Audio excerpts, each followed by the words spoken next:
Sesaat lagi Anda akan menyaksikan Damai Indonesiaku dipersembahkan oleh Wadimor tentu sarung kita.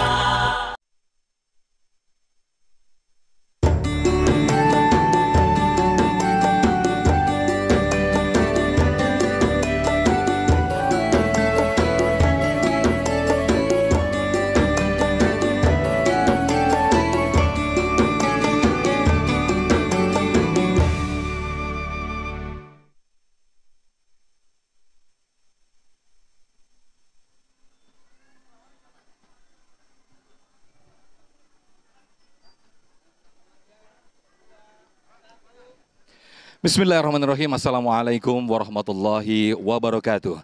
Alhamdulillahirrabbilalamin. Hamdan syakirin, hamdan na'imin. Allahumma salli ala Sayyidina Muhammad wa ala ali Sayyidina Muhammad. Segala puji bagi Allah pemirsa. Senang sekali Damai Indonesiaku hadir kembali bersiaran langsung. Yang kali ini bertepatan dengan besok. Bertepatan dengan Hari Sumpah Pemuda tanggal 28 Oktober, Hari Sumpah Pemuda yang ke-96. Untuk itu kita mengangkat tema yaitu Pemuda Hari Ini, Pemimpin Masa Depan. Alhamdulillah kita bersiaran langsung dari Aula Wisma Geraha Pemuda Kemenpora RI, tepatnya di Jalan Gerbang Pemuda, Senayan, Jakarta Pusat. Bersama guru-guru kita yang akan membahas mengenai pemuda ini ada Ustadz Riza Muhammad, kemudian juga Ustadz Koh Denis Lim, dan juga Profesor Dr. Kiai Haji Profesor Dr. Asrorun Niam. Pemirsa, inilah Damai Indonesiaku yang dipersembahkan oleh Sarung Wadimor, tentu sarung kita. Selamat mengikuti. A'udzu billahi minasyaitonir rajim. Bismillahirrahmanirrahim. Nahnu nakussu alaika naba'ahum bilhaq.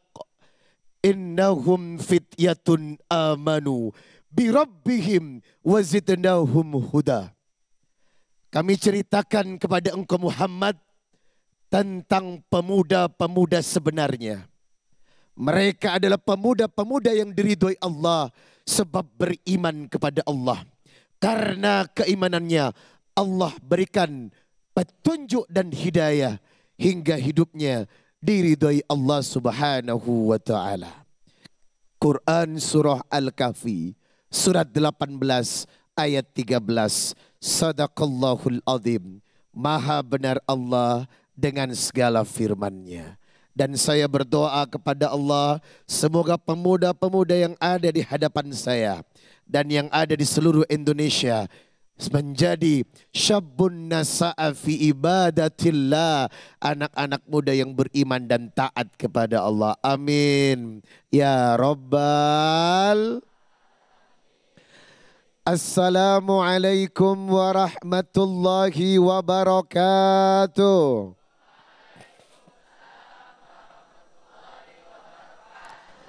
Innal hamdalillah nahmaduhu wa nasta'inuhu wa nastaghfir wa na'udzu billahi ta'ala min sururi anfusina wa min sayyiati a'malina. May yahdihillahu fala mudilla wa may yudlil fala hadiya. Asyhadu an la ilaha illallah wahdahu la syarika la wa asyhadu anna Muhammadan abduhu wa rasuluh la nabiyya ba'da. Saya doakan yang hadir jadi penghuni syurga. Halo Besti. Kok loyo sih? Halo Besti. Sehat? Kalian ini terpesona atau gimana sih? Semoga menjadi pemuda yang taat kepada Allah. Berbicara tentang pemuda, ini adalah urusan yang sangat signifikan dalam keislaman. Sebab apa? You are the next generation. Kalian adalah generasi pemuda masa depan yang akan membawa bangsa dan negara ini menjadi bangsa yang diridhoi dan dicintai Allah. Tahu gak sih bagaimana idealnya pemuda dalam perspektif Quran dan hadis? Maka yang pertama, pemuda diharapkan menjadi agent of change. Apa? Agents of change. Institusi yang merubah, gerakan pemberubah yang bisa merubah negeri ini menjadi negeri baldatun thayyibatun wa rabbun ghafur. Dan ternyata potensi itu ada di dalam diri seorang pemuda. Anda bisa buka Quran surah Al-Anbiya ayat 60. Qalu sami'na fatayat kurahum yuqalu lahu Ibrahim. Mereka berkata, ada seorang pemuda yang merusak berhala ini. Dan dia bernama Ibrahim. Ketika Ibrahim muda, menjadi seseorang yang betul-betul bisa merubah sebuah keadaan dari masyarakat yang menyembah berhala untuk disadarkan kepada masyarakat tauhid yang hanya menyembah Allah yang disebut Ahadun Ahad. Dan yang kedua, konteks pemuda yang diidamkan dalam Islam yang diridhoi Allah adalah agents of future. Pemuda yang visi dan misinya jelas membangun negeri menjadi negeri yang hebat dengan potensi dan kualitas yang dia miliki. Tadi di awal saya membaca surat Al-Kahfi, surat 18 ayat 13. Nahnu nakussu alaika naba'ahum bil haq innahum fityatun amanu bi rabbihim wa zidnahum huda. Hanyalah pemuda-pemuda yang beriman. Hanyalah pemuda-pemuda yang beriman, taat orientasinya kepada Allah, kuat ibadahnya yang bisa menjadi pemimpin masa depan. Halo? Halo? Apakah kami bisa menitipkan beban ini kepada kalian? Untuk menjadi pemimpin di masa depan? Jawabannya bisa dong, coba. Bagaimana caranya? Inilah 10 karakter pemuda. Inilah 10 karakter pemuda yang bisa menjadi pemimpin di masa depan. Yang pertama, Bapak dan Ibu, pemuda yang memiliki salimul akidah, good faith dalam bahasa Inggris. Maka demi Allah, pondasi keimanan dibangun atas kekuatan akidah. Ketika akidah seorang pemuda kuat, ahadun ahad, akidahnya benar dan ia berjanji sebagai konteks yang telah ia ucapkan dalam surat Al-An'am 162. Qul inna salati wa nusuki wa mahyaya wa mamati lillahi rabbil alamin. Maka demi Allah, pemuda itu akan tumbuh menjadi pemuda yang kuat di masa depan. Yang kedua, karakter pemuda yang disebutkan bisa menjadi pemimpin adalah sahihul ibadah, atau dalam bahasa Inggrisnya adalah right devotion. Orang yang gemar beribadah otomatis jaminannya adalah Allah. Ayat 1000 dinar, surat At-Tolak ayat 2 dan 3. Wa may yattaqillah yaj'al lahu makhraja wa yarzuqhu min haitsu la yahtasib. Siapa yang taat kepada Allah, Allah akan memberikan makhraja, jalan keluar dari setiap masalah. Wa yarzuqhu min haitsu la yahtasib. Diawali dengan kalimat wa may yattaqillah. Pemuda yang taat dalam ibadah, maka jaminannya adalah bisa memimpin Indonesia ke depan. Yang ketiga, karakter pemuda yang bisa memimpin bangsa adalah matinul khuluq. Dalam bahasa Inggrisnya strength, karakter, atau memiliki karakter yang kuat, bukan menjadi the imitation atau sekedar ikut-ikutan. Ada gaya Korea, ikut Korea. Ada India, ikut India. Kalian punya identitas, you are Indonesian guys. Kamu punya Indonesia, makanya gue pakai sarung because this is the Indonesia. Ini adalah Indonesia. Maka the strong karakter, pemuda yang punya karakter yang kuat akan bisa memimpin masa depan. Yang keempat, kawiyul jism, tubuh yang kuat, physical power. Maka pemuda yang badannya kuat, badannya tegap, tidak mudah loyo, anti penyakit, insya Allah akan kuat menjadi pemimpin di masa depan. Yang kelima, karakternya disebut yakni muthafaqan fikri, thinking brilliantly. Thinking brilliantly, berpikir brilian, berpikir cerdas, berpikir cermat. Maka bangsa ini membutuhkan pemuda-pemuda yang cerdas di tempatnya. Yang keenam, mujahadatul nafsi, pemuda yang bisa menguasai hawa nafsu. Yang ketujuh, harisun ala waktihi, good time management, pemuda yang betul-betul mampu mengatur waktunya, mengambil prioritas mana yang penting dan mana yang tidak penting. Yang kedelapan, munadhaman fi su'unihi, well organized, dia pandai mengorganize setiap sikap dan perbuatan termasuk pekerjaan agar tidak tumpang tindih. Yang kesembilan, qadirun alal kasbi, independent. Dia berdiri dan mandiri, tidak bergantung kepada orang lain. Dan yang ke-10 adalah nafi'un li ghairi, giving contribution. Anfa'uhum linnas, apa yang bisa Anda lakukan selama muda, karya apa yang kau buat untuk bangsa dan negara ini. Maka 10 karakter inilah yang insya Allah pemuda sekarang bisa menjadi pemimpin di masa depan. Semoga Anda yang disebut di tempat dan ayat ini. Amin. Ya Rabbal. Waktunya sudah habis. Silakan Bang Sofyan. Baik, terima kasih Ustadz Riza Muhammad yang telah memberikan tausiah di segmen 1 ini. Masya Allah, tiada lain dan tiada bukan sosok teladan yang patut kita contoh adalah baginda Rasulullah Shallallahu Alaihi Wasallam sebagai seorang pemuda yang jujur, kemudian juga amanah, tablik dan juga fatona. Lantas bagaimanakah sosok pemuda, kita sebagai pemuda dituntut saat ini dengan berbagai macam tantangan. Insya Allah selengkapnya akan disampaikan oleh guru kita Ustadz Koh Dennis Lim. Sesaat lagi tetaplah di Damai Indonesiaku yang dipersembahkan oleh Sarung Wadimor, tentu sarung kita.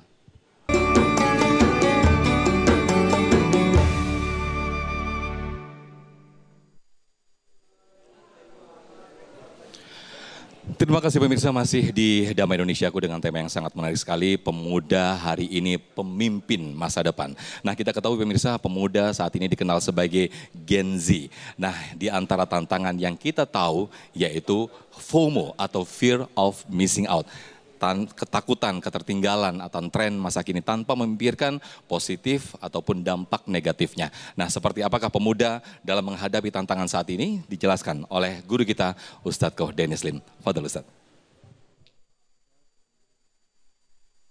Baik, istilah. Alhamdulillah. Istilah tadi ditanyanya tentang gimana pemuda ngadepin tantangan. Maka justru jalan kita jadi hebat ya justru harus ada tantangannya. Nggak mungkin tidur-tiduran, anteng, adem ayem di rumah, tahu-tahu ada yang nganterin piala, selamat kamu udah jadi juara. Nah nggak mungkin ya. Pandemi kemarin masalah nggak? Masalah, kawannya ayah tapi bangkrut, sisanya dijualin semua, dari miliaran tinggal 100 juta. Terus, tapi mindsetnya bagus, udah pandemi, besoknya lockdown, PSBB, bangkrut pula. Tapi kan kita tinggal nyediain apa yang orang butuh, maka dia dorong semua uangnya jadi modal buat jualan masker. Jadi pengusaha masker pertama di Bogor waktu itu. Maka nggak nyampe 3 bulan 100 jutanya udah jadi 800 juta. Gak apa-apa. Ya. Atau juga bahkan ada orang tinggalnya di gang, angkot nggak lewat depan rumah, motor nggak punya, tiap hari harus berangkat kerja. Masalah? Di tempat lain ada yang punya motor tapi nganggur. Masalah? Dipersatukanlah 2 orang bermasalah tadi dalam satu aplikasi. Ojek online. Maka kalau penemu ojek online-nya dia jadi lebih sukses untuk dunianya minimal dari orang kebanyakan, dah wajar beresin masalah orang. Ya. Lagian kalau bicaranya fakta, 10 sahabat yang dijamin surganya oleh Rasulullah itu, 7 diantaranya umurnya di bawah 30. Bahkan 5 diantaranya umurnya masih di bawah 20 coba. Umur belasan, surganya sudah dijamin Allah dan Rasulnya. Hadis sekian banyak, tapi 67%-nya diriwayatkan hanya dari 7 sahabat muda saja. 4 dari Mekah, 3 dari Madinah. Yang dari Mekah, Abu Hurairah, Aisyah radhiyallahu anha, lalu juga Ibnu Abbas, Ibnu Umar. Dari Madinahnya, Anas bin Malik, Abu Sa'id Al-Khudri, sama Jabir ibn Abdillah. Muda semua, yang kalau nggak ada mereka nggak nyampe hadis ke kita. Ya. Dan para sahabat yang dulunya muda-muda akhirnya beriman, jauh lebih banyak daripada sahabat yang punten ya, yang senior. Yang terkenal paling dari yang senior cuman Abu Sufyan. Sisanya Walid bin Mughirah, Abu Jahal, mohon maaf, mati kafir. Sehingga kita lihat tapi berarti bisa nggak kan kalau misalkan nanti hidup 60 tahun maksiat sehari sebelum meninggal boleh nggak tobat? Masih bisa sih. Cuman kan pertanyaannya siapa yang ngasih kita jaminan ada waktu 60 tahun ke depan? Sedangkan coba lihat anak-anak orang tadi. Abu Jahal, anaknya siapa? Ikrimah malah jadi sahabat Nabi radhiyallahu anhu. Walid bin Mughirah, pentolan Quraisy. Anaknya siapa? Khalid bin Walid malah jadi pedangnya Allah. Jadi nggak peduli masa lalu kalian kayak gimana dulunya. Tapi kalau ngejar Allahnya sesegera mungkin, Allah siapin masa depan yang terbaik buat kalian. Qadarullah, guru kita tadi bahasnya surat Al-Kahfi. Yuk kita ikutin. Di surat Al-Kahfi juga ada kisah luar biasa di ayat 60 sampai 82. Terkait Nabi Musa alaihissalam bertemu gurunya, Nabi Khidir alaihissalam. Berpetualang tuh. Tapi ternyata petualangannya nggak berdua, tapi bertiga. Taunya dari ayat 60-nya. Wa idh qala Musa li fatahu. Telah berkatalah Nabi Musa alaihissalam kepada pemudanya. Dan pemudanya ini, muridnya ini, dari Al-Fatihah sampai Anas gak disebutin sekalipun namanya. Mesti baca tafsir, mesti baca hadis baru tahu nama muridnya. Yaitu Yusya bin Nun. Ini kayak gini nih, ahli tafsir tuh ngomongin, kenapa ya ini pemuda gak disebut? Tadi Nabi Ibrahim diceritain kisahnya yang di surat Al-Anbiya juga disebutnya pemuda. Yang Al-Kahfi ayat 13 juga disebutnya pemuda. Maka pelajarannya adalah satu, bagi seorang pemuda tidak penting untuk namanya dikenal. Bukan berarti viral itu nggak boleh atau jadi dosa, enggak. Tapi kalau ada pemuda di sini nih yang lagi hadir, tiap hari dipikirinnya cuman pengen viral doang, maka bukan itu yang Allah harapin. Ya kan, kalau nggak ada arisnya, nggak ada garisnya mau kayak gimana? Mau live TikTok, mandi lumpur, nggak terkenal juga. Sekali kasih mawar tampol sendal. Tahu nggak sekali dapat mawar dirupiahin berapa duit? 150 perak. Berarti ketampol 100 kali baru dapat ayam nasi geprek tuh 15.000. Jeding duluan biwir ya. Masya Allah ya. Maka yang satu nggak penting untuk nama kita dikenal. Hikmah keduanya adalah kalau emang kita tetap pengen ngenalin diri, maka ya sudah, perkenalkanlah diri kita dengan cara paling keren, yaitu ilmu, takwa, dan prestasi. Mungkin kalian nanti pernah ngelihat orang di pasar atau di mall baru turun dari kendaraannya, mingkem orangnya, tapi di sekeliling kita tahu-tahu ngomong, dia kan penulis buku itu, penemu teknologi ini, pendiri perusahaan itu. Prestasi yang memperkenalkan siapa dirinya tanpa harus banyak omong. Lebih keren kayak begitu. Daripada serba ngaku-ngaku, ini masjid bagus, kan saya yang bangun. Ini kok anak pada soleh-soleha, kan saya yang ngajar, ngapain ngaku-ngaku. Ya, orang juga belum tentu percaya. Ya, kayak ilmu, takwa, prestasi. Orang bilang masalah kemanusiaan sekarang paling bahaya katanya kemiskinan, kelaparan, kriminalitas, salah. Yang lebih bahaya adalah ketiadaan ilmu atau ketidakinginan mencari ilmu. Karena kalau misalkan gak ada ilmu, ya mungkin di Konoha masih bisa beli ijazah, masih bisa beli kunci jawaban. Ya, tapi kalau emang gak punya kemampuan, gak ada kerjaan. Gak ada kerjaan, lapar. Lapar, gak ada iman, nyolong, kriminal, digebotan, ya. Maka alhamdulillah. Lagian istilah tujuan pendidikan dalam Islam juga gak sekedar bikin pinter. Bagus pinter itu. Tapi kalau, punten ya, bicara pinter doang nih. Kalau ada maling ayam, malingnya bodoh, pengen nangkap ayam, ayam yang gak ketangkap, malingnya ketangkap, bodoh berarti. Lihat orang bodoh kalau jahat, jangankan nyalakain orang, nyalakain ayam aja gagal. Yang repot kan kalau malingnya pinter, yang nyolong sendirian, yang lapar jutaan rakyatnya, ini yang repot. Ya. Tapi kan dia pinter, pinternya dilihat dari mana dulu? Kunci jawaban yang bisa dibeli, atau bahkan ijazah yang abal-abal. Ya. Maka dari situ ya ngapain? Sedangkan tujuannya apa? Ya contoh Quran surat 62 pendidikan dalam Islam tujuannya ayat keduanya surat Al-Jumu'ah. Huwallazi ba'atsa fil ummiyina rasulan minhum yatslu 'alaihi ayatihi wa yuzakkihim. Dialah Allah yang menurunkan rasul dari kaum kalian sendiri yang ummi, satu untuk membacakan ayat-ayatnya, dua wa yuzakkihim, menyucikan jiwa. Apakah Rasul datang ke orang kafir Quraisy pengen bikin mereka pinter gitu? Enggak. Orang Quraisy sudah pada pintar dari sononya. Ila fihim rihlatash syita'i was-shaif. Mereka rihlah, kita juga suka rihlah jalan-jalan. Cuman bedanya mereka rihlah jadi duit, kita rihlah ngabisin duit. Ya. Pergi ke Yaman, ke selatan, cuan. Pergi ke utara, ke negeri Syam, cuan. Terus Rasul datang pengen bikin mereka pintar. Udah pada pintar, jago dagang. Tapi Rasul datang pengen nyuciin jiwa mereka. Ya bismillah, kita suciin jiwa kita. Ilmu mah terserah Allah, nggak tergantung IQ. Kalau sang penitip ilmu, sang pemilik ilmu udah mau nitipin ilmunya di kepala kita, ingat tuh. Pokoknya ingat Dek Naja Hafiz. Dokter sendiri yang memvonis, mohon maaf ibu, anaknya otaknya mohon maaf cacat. Tapi hafal Al-Quran sampai letaknya, artinya, halamannya. Sedangkan pernah nyaksiin sendiri beliau ngebedain huruf M sama N aja masih kebingung. Masih ketuker. Kalau mau titipin Quran jadi. Mulia. Maka istilah. Terus apa lagi hikmah dari kenapa pemuda tadi tidak disebut. Lihat siapa yang kita contoh, kita tempel, kita deketin. Bukan berarti temenan pilih-pilih. Tapi temenan gak boleh pilih-pilih betul. Yang harus jangan sembarangan pilih adalah dekatnya sama siapa, dengar nasihatnya nasihat dari siapa, dan ngambil teladannya dari mana. Dan ini tuh bukan fanatik. Sebagaimana kalau misalkan kita pengen jadi pemain bola, belajarnya kan bukan ke Chef Juna, tapi ke Cristiano Ronaldo. Ya.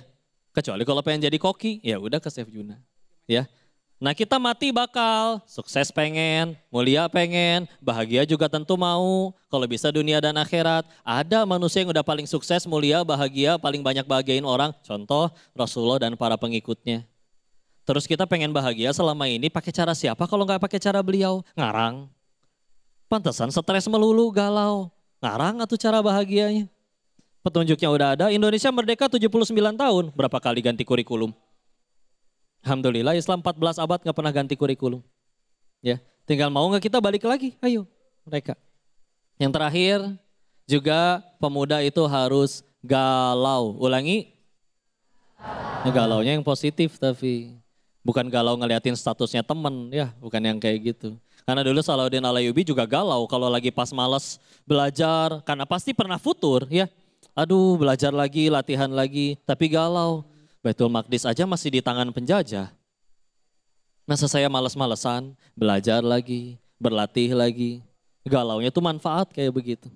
Ya, ayo istilah.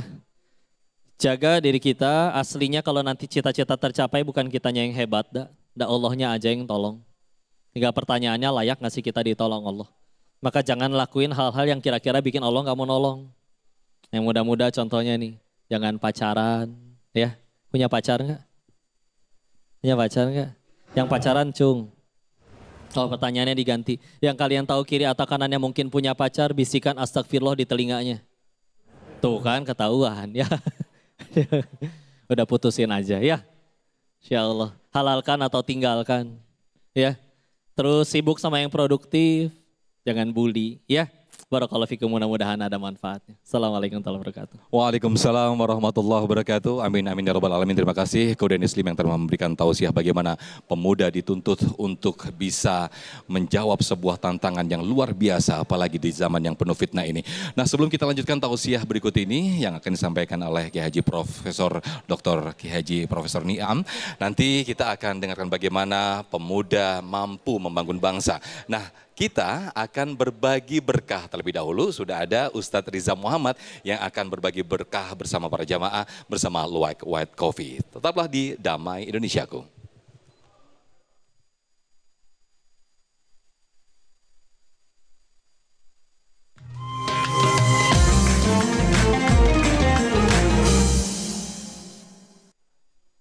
Nah pemirsa alhamdulillahirrabbilalamin, seperti biasa Damai Indonesiaku selalu hadir untuk memberikan hadiah spesial yang dipersembahkan oleh Luwak White Coffee berkah untuk jamaah. Nah dari sekian jamaah saya telah memilih satu jamaah yang beruntung untuk saya berikan pertanyaan. Dan kalau dia bisa menjawab, maka insya Allah akan dapat hadiah dari Luwak White Coffee, uang tunai senilai 1 juta rupiah dan jangan lupa dipotong pajak. Nah ini dia orangnya. Assalamualaikum Mbak. Waalaikumsalam Ustaz. Dengan siapa namanya? Dengan Afika Ustaz. Afika, Ya. Baik Mbak Afika. Mbak Afika adalah orang yang beruntung di antara sekian orang loh. Masya Allah. Siap membawa uang 1 juta rupiah? Insya Allah Jangan siap, lupa Ustaz. dipotong pajak. Siap. Jawabannya adalah, saya akan bacakan ayat yang tadi menjadi materi saya di awal. Siap. A'udzubillahi minasyaitonirrajim. Nahnu naqussu 'alaika naba'ahum bil haqq innahum fityatun amanu bi rabbihim wazidnahum huda.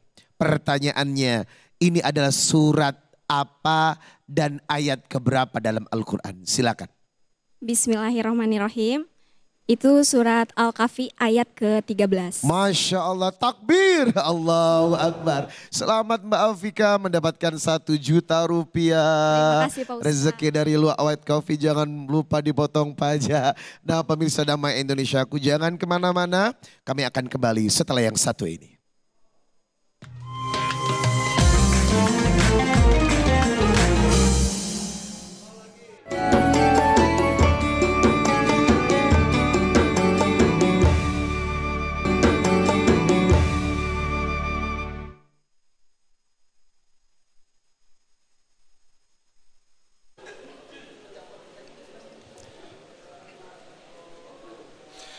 Baik, Masya Allah, Tabarakallah pemirsa, kalau tadi kita telah mendengarkan tausiah dari guru-guru kita yang masih muda, Masya Allah.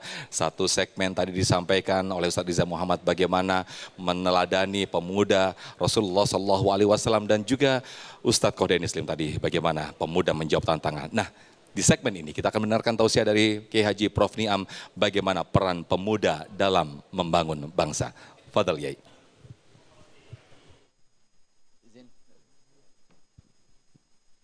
Assalamualaikum warahmatullahi wabarakatuh.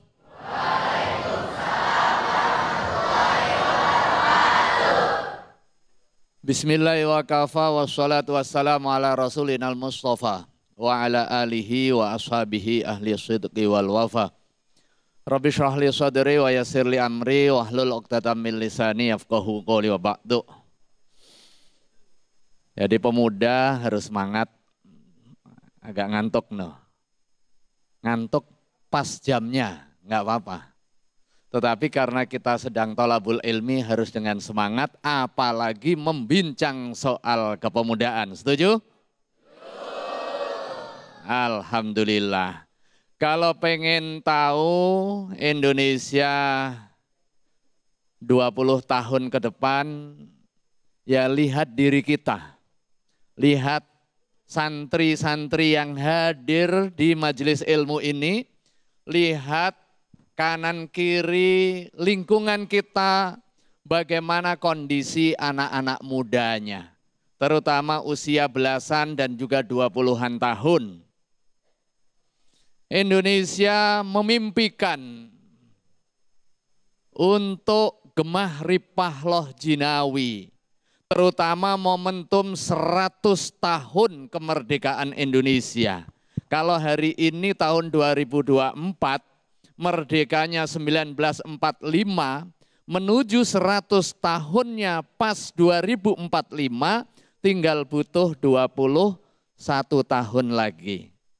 Kalau rata-rata santriwan-santriwati dan juga para pemuda hari ini yang hadir mengikuti majelis ilmu ini rata-rata 20-an, ada yang 19, 17, 18, 20, berarti nanti pada saat Indonesia emas, usianya adalah usia emas, usia 40-an tahun, di mana usia itulah baginda Rasulullah Shallallahu Alaihi Wasallam diutus menjadi nabi dan rasul.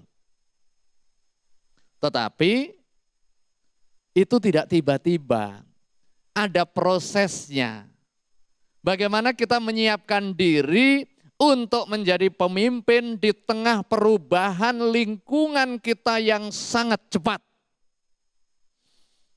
Kalau pengen maju, ya kita harus adaptif terhadap perubahan.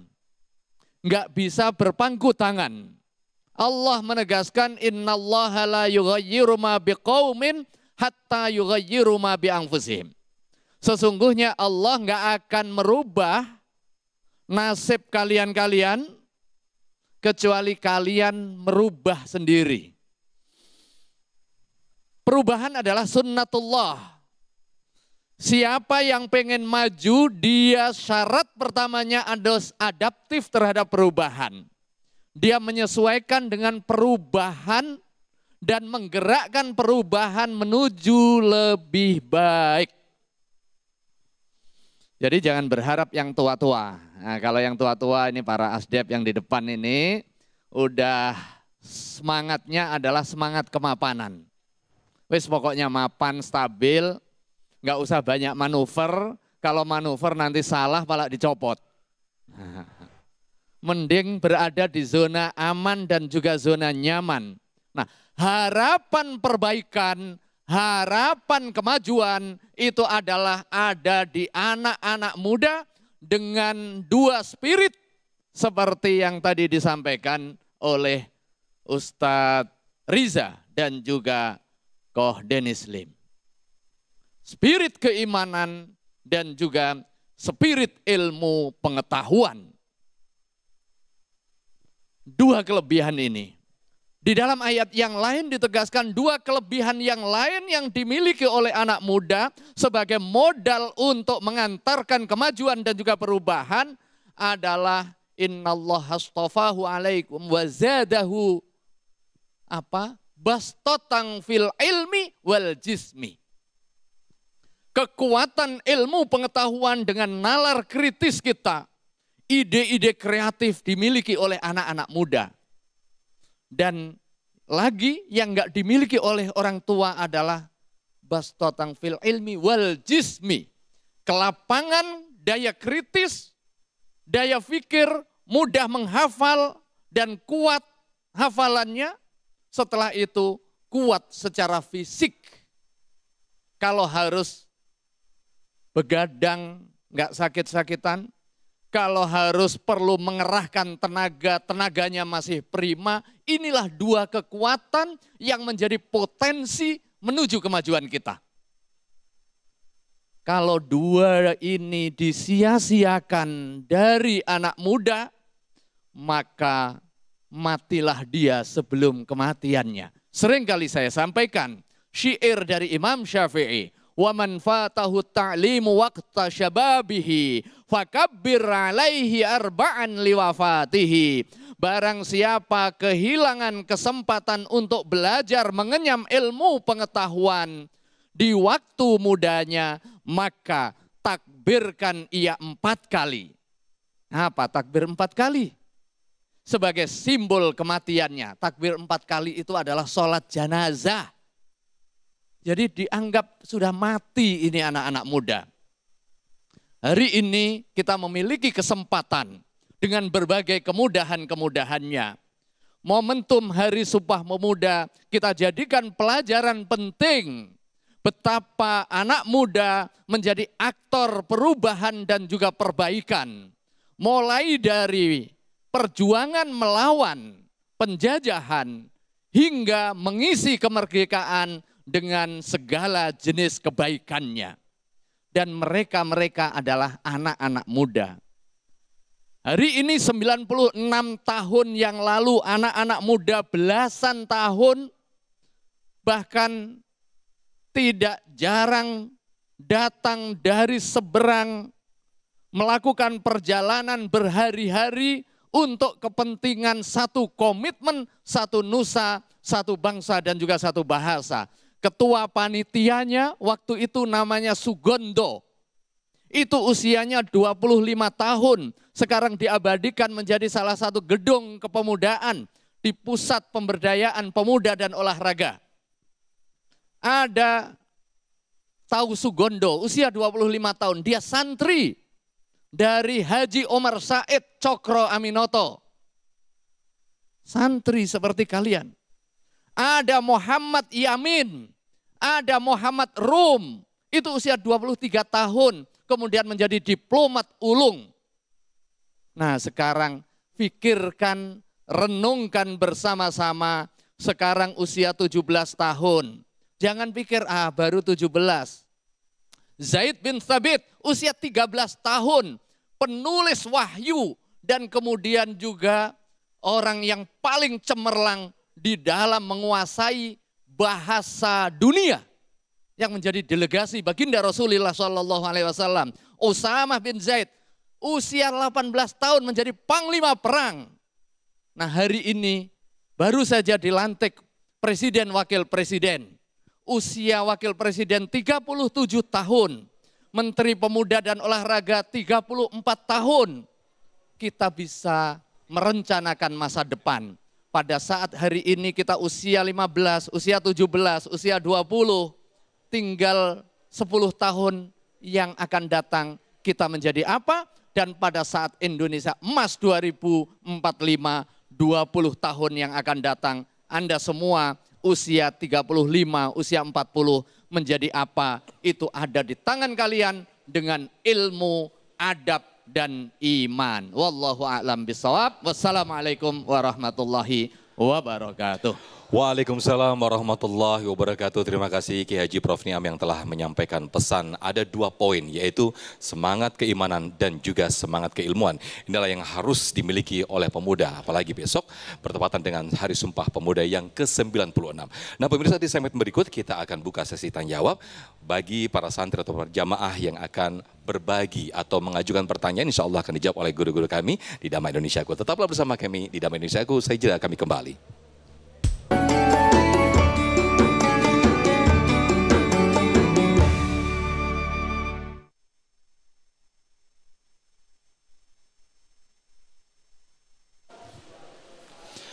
Terima kasih pemirsa, masih di Damai Indonesiaku, disiarkan langsung dari Kemenpora dan dengan tema yang sangat menarik sekali, pemuda hari ini pemimpin masa depan. Nah kita akan buka sesi tanya jawab yang insya Allah akan dijawab satu persatu oleh guru-guru kita. Kami persilakan terlebih dahulu Ananda Ezan yang akan mengajukan pertanyaan dan akan dijawab Ustadz Riza terlebih dahulu ya Ustadz ya. Silakan Ezan boleh berdiri untuk mengajukan pertanyaan. Bismillahirrahmanirrahim. Assalamualaikum warahmatullahi wabarakatuh. Waalaikumsalam warahmatullahi wabarakatuh. Perkenalkan, nama saya Edgar Sandrozen. Izin bertanya Ustadz, salah satu sifat Rasulullah adalah tablik, yaitu dapat menyampaikan. Kita sebagai pemuda harus bisa menyampaikan suara kita. Tapi terkadang suara kita tuh takut tidak sampai atau tidak didengar oleh orang lain. Nah, bagaimana cara suara kita sebagai pemuda bisa tersampaikan sepenuhnya? Syukron. Assalamualaikum warahmatullahi wabarakatuh. Waalaikumsalam. Silakan Ustaz Riza. Masya Allah. Pemuda harus berani bersuara. Kebenaran yang pahit harus berani disampaikan. Cuman tetap ada attitude dan akhlaknya. Maka di dalam Al-Quran dijelaskan, Udu'u ila sabili rabbika bil hikmah wal mau'idatil hasana wajadilhum billati hiya ahsan. Sampaikan apa yang kamu sampaikan itu dengan hikmah. Jangan menyinggung, jangan menggurui, jangan sok-sokan, jangan merendahkan. Karena selama ini orang ada maksud membenarkan tapi merendahkan, Pak. Contoh adik, kasih nasihat di hadapan orang banyak, walaupun nasihat Anda benar, Anda salah. Karena itu bukan nasihat, menjatuhkan. Nabi kalau ingin mengungkapkan suatu opini, nasihat, diajak adik itu, ngomong yuk berdua. Jangan di sini. Khawatir aibnya kedengaran sama orang lain. Maka ud'u ila sabili rabbika bil hikmah. Seorang pemuda harus smart, cerdas, menyampaikan apa yang ingin disampaikan, kebenaran yang disampaikan harus dengan hikmah, tidak menyinggung, tidak menggurui dan tidak menyakiti. Yang kedua, kerahkan semua kemampuan dengan nasihat yang baik. Wal mau'idatil hasanah. Nah kita menerima nasihat, memberikan nasihat, memperbaiki orang, mengungkapkan sebuah konteks perkataan yang tujuannya membangun, nasihatnya harus nasihat yang baik. Dan kalaupun terjadi perdebatan yang telah disampaikan, wajadilhum billati hiya ahsan. Berdebatlah dengan cara yang baik. Semati, cerdas.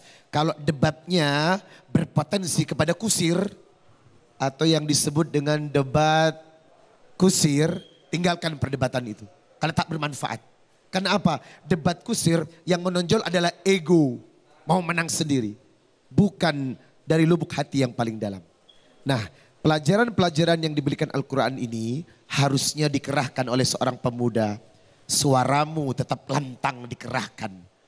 Tidak peduli itu sesuatu yang harus menyakitkan, tetapi harus ada attitude dan akhlak dalam menyampaikan sebuah kebenaran dan pendapat kepada umum.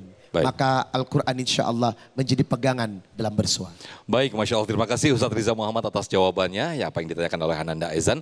Berikutnya kami persilahkan Ananda Azka yang akan dijawab oleh Koh Denis. Silakan Azka. Assalamualaikum warahmatullahi wabarakatuh. Waalaikumsalam warahmatullahi wabarakatuh. Izin perkenalkan, saya Azka Fariha. Sebelumnya terima kasih sudah diberikan kesempatan untuk bertanya.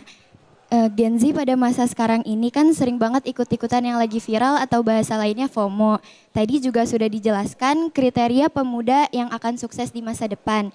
Nah, pertanyaannya bagaimana cara kita istiqomah melakukan sikap-sikap tersebut tanpa terpengaruh oleh tren-tren buruk di masa kini. Sekian, terima kasih. Wassalamualaikum warahmatullahi wabarakatuh. Waalaikumsalam. Silakan Ko Denis untuk bisa menjawabnya. Baik, istilah. Maka alhamdulillah kita sudah punya teladan sebetulnya ya. Dari Rasul, para sahabat, para ulama yang mengikutinya. Sebagaimana tadi ibarat kalau pengen jadi pemain bola ya sudah ikuti pemain bola yang paling sukses. Jangan ngikutin pembalap, jangan ngikutin koki. Nah udah tujuan kita sama, suksesnya pengen. Bahkan suksesnya dalam bidang apa nih? Dagang, kita punya contoh misalkan Abdurrahman ibn Auf ya radhiyallahu anhu. Jadi silakan. Dan juga tolong juga cari circle-nya. Ya, karena memang kita pasti akan ada waktunya futur, capek, dan juga ada lagi turun keimanan. Dan kalau lagi kayak gitu please tolong jangan sendirian. Ya, udah gitu benar-benar gaul, maksain diri ke yang ngajak kepada kebaikan. Dan memang kudu ada maksainnya itu. Karena memang malas ngaji, paksain ngaji, malas sholat, paksain sholat. Karena memang masih lebih baik memaksakan diri ke surga daripada sukarela ke neraka. Jadi terus push terus, jangan ragu, terus juga jangan lupa yang paling penting minta tolong sama Allahnya. Ya, kita benar-benar jadiin ini prioritas banget, iman itu prioritas banget, hidayah itu prioritas banget, sampai akhirnya udah nancep jadi punya fundamental. Sehingga nanti mau ada ideologi baru, tren baru, kita tuh udah punya batasan, tahu mana boleh, tahu mana nggak boleh. Ya, jadi syarat baik atau syarat sesuatu jadi keren atau tidak itu sederhana. Ini bikin kita tambah dekat sama Allah atau enggak? Karena kalau misalnya kita pengen serba ikutin semuanya, yang penting aku seneng, aku suka, nanti akan ada harinya di mana kita ngerasa bahwa gini ya ternyata ngikutin orang, gini ya rasanya berharap ke manusia. Ternyata cuma Allah aja yang gak ngecewain. Makanya kadang ada orang jadi dewasa, jadi luar biasa hebatnya, memang kudu nunggu umur dulu. Ketika mau gak mau dia udah belajar bak-bek digebukin sama kehidupan. Kadang ada yang dulu kuliahnya bareng, belajarnya bareng. Tapi ada yang baru mau jadi baik tuh misalkan 40 tahun kemudian.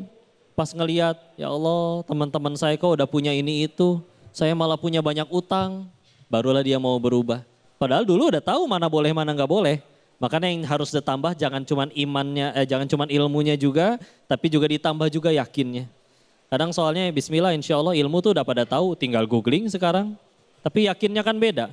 Contoh, misalkan ada orang ketahuan mohon maaf selingkuh. Ketika ditanya kenapa abang selingkuh? Oh saya baru tahu tidur sama istri orang tuh nggak boleh. Nggak mungkin, aslinya dia udah pasti tahu. Tapi kan kurang yakin bahwa itu akan jadi keburukan buat dia. Baru yakinnya kapan? Pas akhirnya mohon maaf ya dihukum, dapat azab, naudzubillah ya misalkan. Tapi gara-gara itu kalau itu membuat dia jadi tambah dekat sama Allah, bismillah berproses, gak apa-apa. Ya, dan bisa menjawab pertanyaan. Baik, terima kasih Ko Denis Lim, salah satunya dengan menjaga circle ya, untuk menjaga keistiqomahan kita. Nah berikutnya kami persilakan Ananda Najwan yang akan dijawab oleh Ki Haji Profesor Asroruniam. Silakan Najwan untuk boleh berdiri, Masya Allah. Ini santri ya, ya, Masya Allah. Silakan Najwan. Assalamualaikum warahmatullahi wabarakatuh. Waalaikumsalam warahmatullahi wabarakatuh. Saya Najwan Akilah Pradana. Afwan Kiai, saya ingin bertanya. Tadi Kiai sudah menjelaskan bahwasannya pemuda harus mempunyai inovasi dan kreativitas. Akan tetapi inovasi dan kreativitas bisa keluar dari syariat Islam. Lalu bagaimana Islam menilai pentingnya inovasi dan kreativitas dalam kepemimpinan pemuda agar tetap sesuai dengan tuntunan dan syariat? Terima kasih Kiai. Kreativitas dengan tetap terjaga syariat Islamnya itu ya, Masya Allah. Silakan Yai Niam untuk bisa menjawabnya. Ya, terima kasih. Ini pertanyaannya kelas berat nih kayaknya. Masya Allah. Ini santri mana ini ya? Ya, terima kasih. Perubahan diharapkan muncul dari anak muda dengan karakteristik yang disebutkan secara eksplisit di dalam Al-Quran.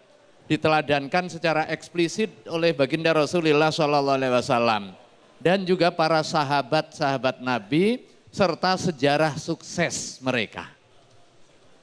Nah, kreativitas dan inovasi yang seperti apa? tentu yang di dalam koridor kebaikan. Apa indikator kebaikan itu? Indikator tertingginya adalah keimanan dan juga keagamaan. Nah, ada pola hubungan antara keyakinan keagamaan dengan adaptasi terhadap perubahan yang menuntut inovasi dan juga kreativitas. Karena kehidupan pasti terus berubah ya. Tetapi tidak semua perubahan itu kita negasikan. Atau tidak semua perubahan itu juga kita support. Ada kalanya perubahan itu mendorong kepada keimanan. Ya kita dukung. Karena pasti perubahan yang menuju kebaikan itu sejalan dengan prinsip-prinsip keagamaan. Tetapi ada juga fakta perubahan itu bertentangan dengan norma nilai keimanan dan juga keagamaan. Itu harus kita koreksi. Sebagaimana juga ada adat istiadat yang baik ditetapkan, yang jelek diperbaiki, yang memang substansinya buruk dinegasikan. Nah di zaman baginda Rasulullah SAW, yang tadi juga sudah dijelaskan oleh Ustaz Riza dan juga Koh Denis, masyarakat jahiliyah itu bukan masyarakat bodoh, dia sudah punya peradaban. Salah satu bentuk peradaban tingginya adalah soal transaksi ekonomi, kemudian soal penghormatan terhadap tamu di dalam relasi sosialnya. Islam hadir menetapkan, mangkana yu'minu billahi wal yaumil akhir fal yukrim dhaifahu. Barang siapa ngaku beriman kepada Allah dan pada hari akhir harus menghormati tamu. Mengkonfirmasi kebiasaan yang terjadi di masyarakat jahiliyah. Tetapi bisa jadi perubahan itu menuju yang buruk. Nah, kita dengan spirit keimanannya mengarahkan, menjadikan yang buruk balik kepada yang baik. Sunnah hasanah. Disitulah perang pemuda. Man sanna fil islami sunnatan hasanatan falahu ajruha wa ajru man amila biha. Barang siapa menginovasi, tetapi inovasi dan kreativitasnya itu untuk kepentingan kebaikan, misalnya ahli IT nih, untuk kepentingan apa? Mendorong pemudahan orang sholat, tunjukin kompas sholat, kemudian di mana masjid terdekat, kemudian bagaimana kita bisa mengetahui waktu secara presisi, kemudian kita menemukan aplikasi untuk memudahkan orang bayar zakat, itu adalah sunnah hasanah. Tetapi dengan ilmu yang sama, kemudian dia membantu orang untuk memudahkan judi online, itu adalah sunnah sayyi'ah, fa'alaihi wizruha wa wizru man amila biha. Maka dia akan memperoleh resiko dosa dan dosa orang yang mengerjakan atas inovasi keburukan yang kita lakukan. Wallahu a'lam. Subhanallah, na'udzubillah, summa na'udzubillah. Masih banyak kreasi yang bisa kita kembangkan sebetulnya tanpa harus melanggar syariat, bahkan bisa mendukung syariat ketika kita tetap berada dalam rambu-rambu syariat Islam. Tetaplah bersama kami di Damai Indonesiaku, usai jeda kami akan kembali.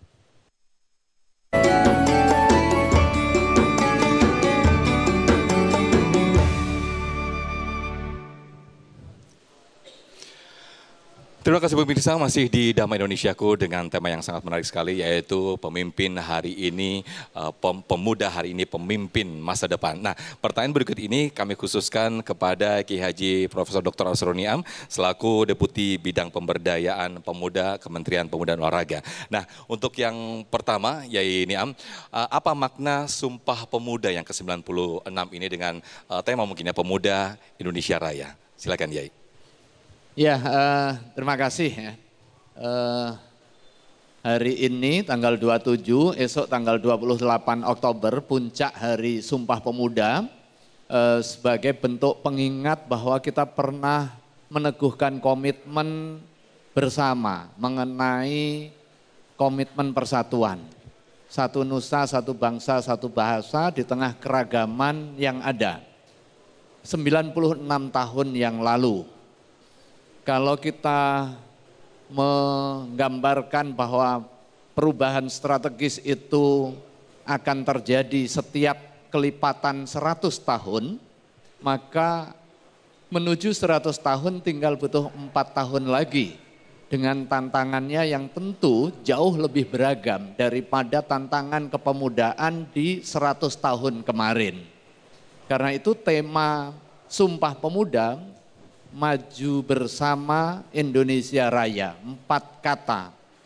Maju adalah tujuan hidup kita. Nggak boleh kita setback ke belakang. Karena tantangan kita ada di depan. Tetapi kemajuan yang hendak kita peroleh tidak boleh sendiri. Sebagaimana juga kalau kita pengen merubah masyarakat nggak boleh baik sendiri. Menjadi orang soleh tidak cukup, tetapi harus muslih dia. Harus juga mengajak orang lain baik. Nah, inilah inovator yang kemudian diterjemahkan dalam tema ini, majunya bersama, jangan maju sendiri. Membangun kolaborasi, sinergi dengan seluruh kekuatan elemen yang beragam. Dengan proporsionalitas, ada orang tua tetap diposisikan, ada anak muda tetap menjadi motornya. Nah, Nabi kan mengingatkan, laisa minna malam yarham shaghirana walam yuwakir kabirona. Ini kan esensinya adalah soal sinergi dan juga kolaborasi. Tidak termasuk golonganku, kata baginda Rasulullah, orang yang enggak menghargai anak muda dan juga enggak menghormati orang tua. Orang tua enggak menghargai, kamu tahu apa, kamu belakangan saja. Demikian juga sebaliknya, mentang-mentang ini adalah eranya, era anak muda, era digital, ini orang tua ini kolot nih, enggak perlu udah minggir aja, enggak. Dan itu terrepresentasi dari susunan kabinet, kemudian komitmen kolaborasi antara tua muda, laki perempuan, Jawa luar Jawa, Muslim non Muslim, itu bagian dari ikhtiar membangun komitmen bersama menuju mana? Indonesia yang raya, Indonesia yang besar, rumah kita bersama. Saya kira ini esensi dari spirit dan juga semangat Hari Sumpah Pemuda yang kita peringati hari ini. Masya Allah, terima kasih ya ini Am. Nah, ini bagian daripada sinergi dan juga kolaborasi karena bukan hanya jamaah saja dan saya juga bertanya, tapi juga guru-guru kita juga akan memberikan pertanyaan untuk ya ini Am. Silakan Ustadz Riza Muhammad. Giliran saya yang bertanya. Serem amat Ustadz. Prof. Kalau bisa jawab ada hadiahnya enggak ini? Prof, Sumpah Pemuda ini sudah memasuki angka yang ke-96. Wah, bagi saya itu wow banget. 96 yang ingin saya tanyakan, apa makna di balik angka 96 jika dihubungkan dengan peran pemuda untuk menjadi pemimpin masa depan? Silakan Yai. Ya, 96. Jadi itu modelnya mirip.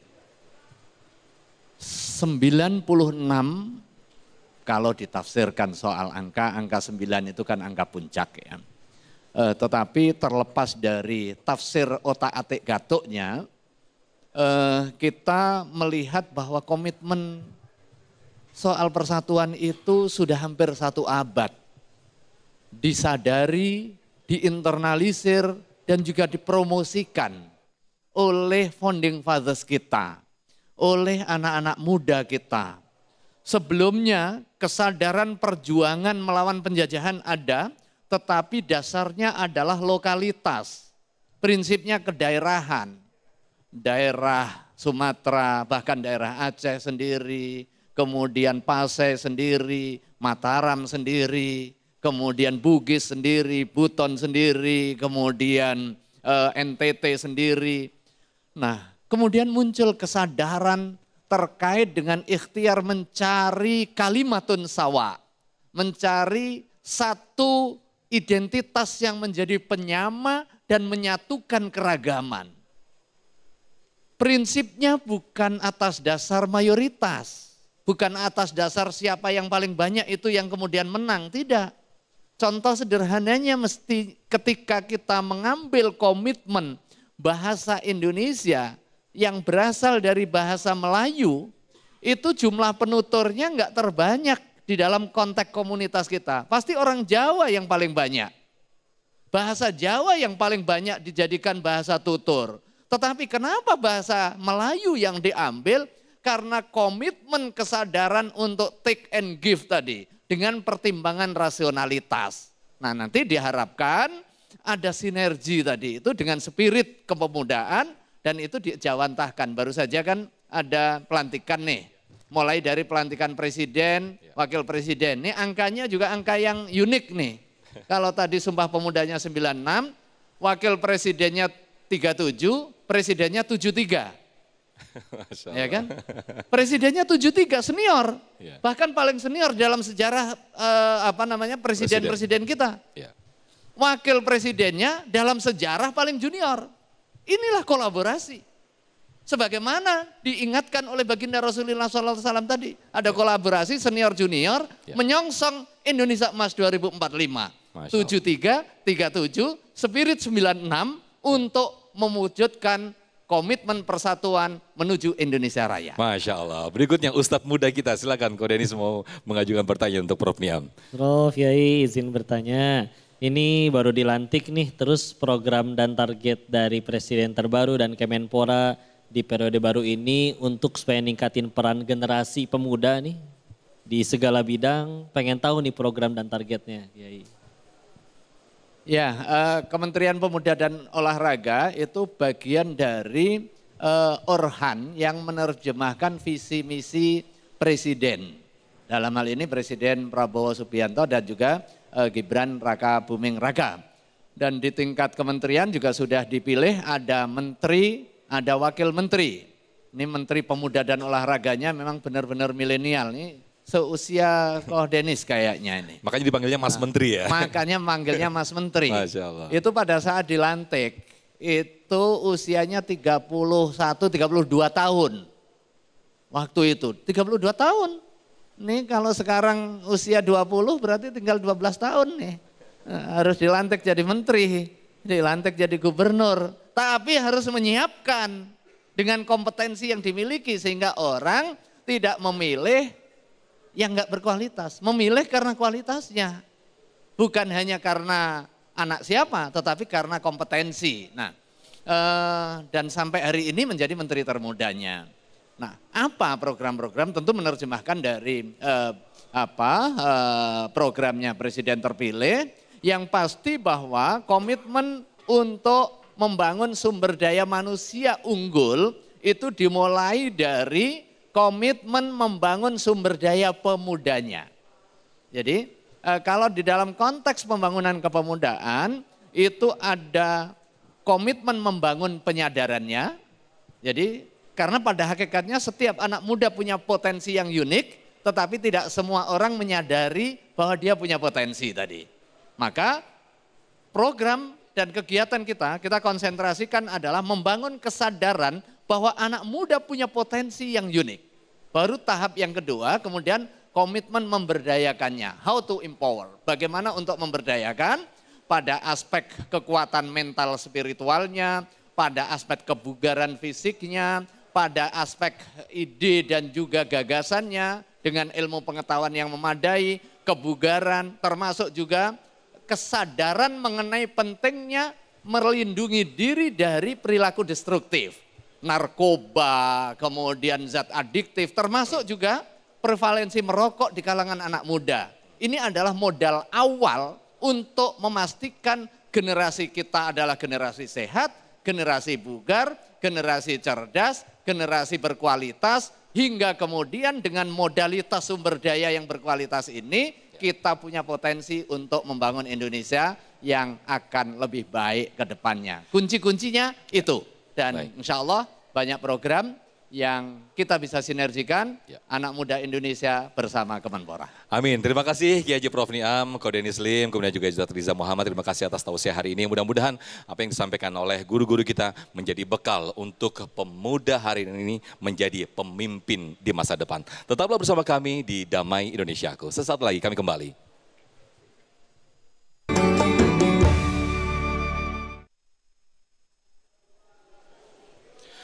Masya Allah, tabarakallah pemirsa, alhamdulillah tidak terasa kita sudah di penghujung acara dan nanti kita akan berdoa bersama-sama yang akan dipimpin oleh guru kita Kiai Haji Prof Niam. Dan pemirsa, bagi Anda yang menyaksikan tayangan ulang kami, Anda bisa membuka website kami di damaiindonesiaku.id. Akhir kata, saya Muhammad Sofyan pamit undur diri dan acara ini dipersembahkan oleh Sarung Wadimor, tentu sarung kita, dan didukung oleh Luwak White Coffee mengucapkan terima kasih. Wabillahi taufiq wal hidayah. Wassalamualaikum warahmatullahi wabarakatuh. Marilah kita berdoa kepada Allah Subhanahu wa taala, mudah-mudahan seluruh rangkaian mudarosah kita diridhoi dan juga diberkahi oleh Allah Subhanahu wa taala. Kita semua diberikan ilmu yang bermanfaat, maslahah fid din wa dunya wal akhirah. Generasi yang kuat, yang hebat untuk kepentingan terwujudnya baldatun thayyibatun wa rabbun ghafur. Astaghfirullahaladzim, astaghfirullahaladzim, astaghfirullahaladzim. Allahumma shalli ala sayyidina Muhammadin hamdan yuafi ni'amahu wa yukafi mazidah.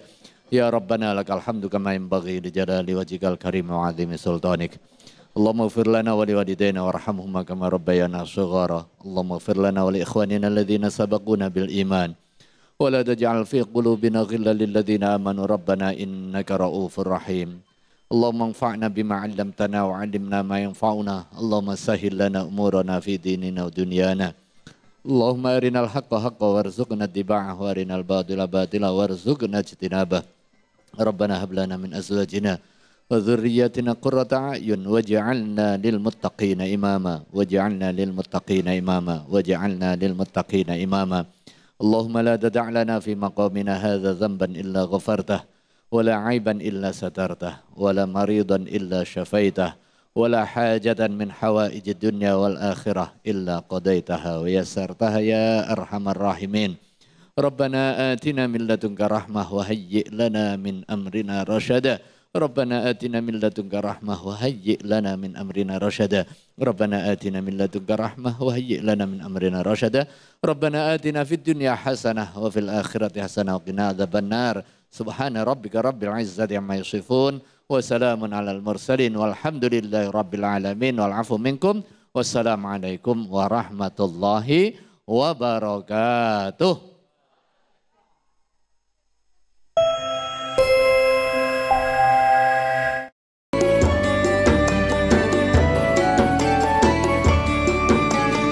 Baru saja menyaksikan Damai Indonesiaku dipersembahkan oleh Wadimor tentu sarung kita.